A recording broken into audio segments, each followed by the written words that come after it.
my name is Elizabeth. This is Gabby, Cynthia, Ruby, and Luigi, and we will be discussing physician assistant dying, death with dignity. We will discuss what death with dignity is. We will discuss the eligibility and what you need to do prior, as well as states that have approved the death with dignity law. So what is death with dignity?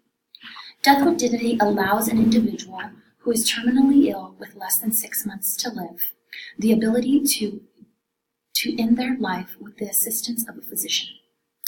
This law is placed so that it can avoid any unnecessary suffering. The Death with Dignity Law Act was passed on November 8th, 1994. It was a very controversial act and the first of its kind that Oregon citizens passed. It had won 51 to 49% and later became a law on October 27th, 1997. Other states noticed Oregon and they began to become aware and it became popular. More and more citizens viewed the act as positive. Because of this, California, Oregon, Colorado, Washington, Vermont, District of Columbia, Hawaii have approved it. However, other states do not agree as they feel this is criminal and murder. If a physician prescribes lethal medications in a state that does not allow it, they will face 10 years in prison or homicide charges. The murder law is not compromisable. Hospice and palliative care both disagree as well, as they feel their services and efforts are being wasted. They feel that if they are associated with a assisted suicide, that this will diminish their record. States that have established physician-assisted suicide are California, Colorado, which were established in 2016, Washington, D.C. in 2017, Oregon in 1997, Vermont in 2013, Washington 2008, Hawaii 2018, and Montana, which was established in 2009. In order for a patient to be eligible for physician-assisted suicide, they must be over the age of 18, resident of the state, capable of making healthcare decisions for themselves, physically and mentally capable of administering the drug, but most importantly, they have to be diagnosed with a terminal illness that leads to death within 6 months. A patient must go by their physician protocols after they are eligible. The physician must inform the patient on alternative actions such as hospice and other pain management options, and the patient must inform the physician on the next drug prescription request. Once the patient has been eligible and the physician has stated their protocol, then the patient must request a first oral prescription to the physician, and they must wait 15 days to request a second prescription drug, and the patient must wait 48 hours before picking up the prescription drug. Other important points to keep in mind about these 8 states are that the healthcare system and the physicians are not obligated to participate in physician-assisted suicide, and this law does not allow life insurances to penalize the patient.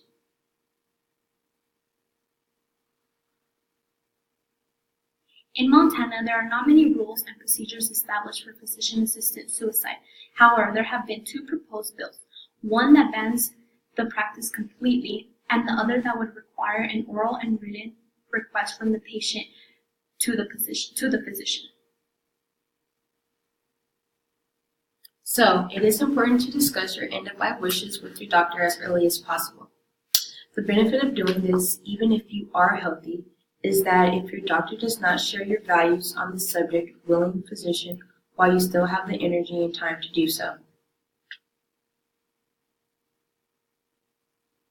So, the best time for this conversation is when you provide your physician with a copy of your advance directive or discuss the use of the Physician Orders for Life-Sustaining Treatment form, which is a non-hospital medical order for people with serious illnesses.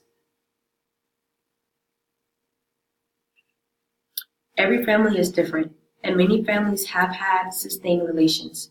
However, even if there has been little communication for years, the months or weeks before the death is a time when many people attempt to open up to each other. It is amazing how many families come around to reestablish communication and even offer support.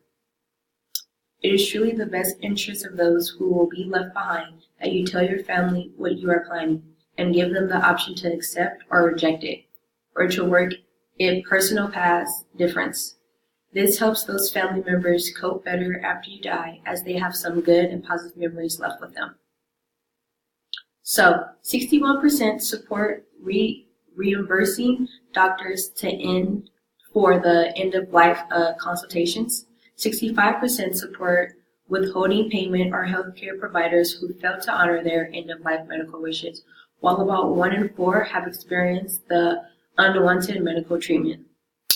Death with dignity laws clearly outline the process by which qualified individuals may obtain life-ending medications. It is up to eligible patients and their doctors to implement these laws on an individual basis. There are no government programs that will provide this assistance. Even if you qualify after all those procedures and have the prescription drugs ready, you still have the chance to decide whether or not to take this medicine.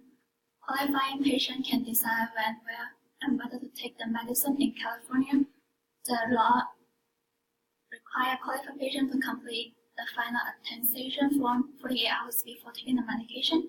Usually not the right time to take the medication, and most importantly, spend time using the time between qualifying and taking the prescription. Enjoy the last moment, be with your loved ones, and prepare yourself to say goodbye with the family. There are other options if you do not qualify with death with dignity, not starting a new treatment or stopping the current treatment, palliation of sanitation, volunteering, stopping eating and drinking. For some terminal ill patient, treatment may be aggressive and not helpful at all, which will prolong their sufferings. So stop a treatment will help them have a peaceful death, but it also increases discomfort. Therefore, it usually combined with volunteering, stop eating and drinking to reduce suffering. This high dose of medication so that patient will be unconscious and won't feel any pain. They will be monitored closely and usually die within a few hours. Voluntarily stop eating or drinking means refusing all foods and fluids, including feeding tubes.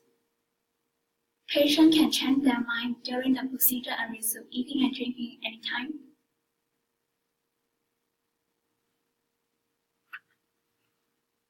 Seven in 10 Americans support death with dignity as an end-of-life opinion for terminally ill patients. Some patients have shared their stories.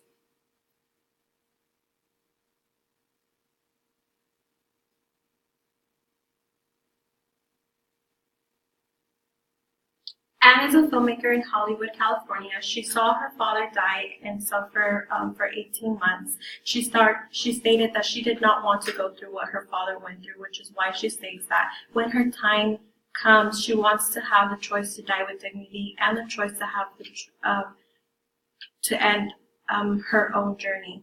The day before, Rebecca, the day before her 39th birthday in 2012, found a lump on her breast. Tests confirmed the diagnosis of cancer. She did surgery, radiation, chemotherapy, and 13 monthly rounds of treatment. Doctors said that they got all of the tumor. She thought she was safe. In 2014, she was diagnosed with liver cancer. Then in 2015, she experienced what seemed to be a stroke and went to the ER where they told her that she had cancer in her brain. She states, "I know I'm dying and there is no getting out of it." That's why she is advocating for death dignity law in Maine. She states that she will either die with the law in place or fighting for it. Death with Dignity National Center is committed to the idea that the end-of-life decisions should be made by the patients in consultation with their physicians and family.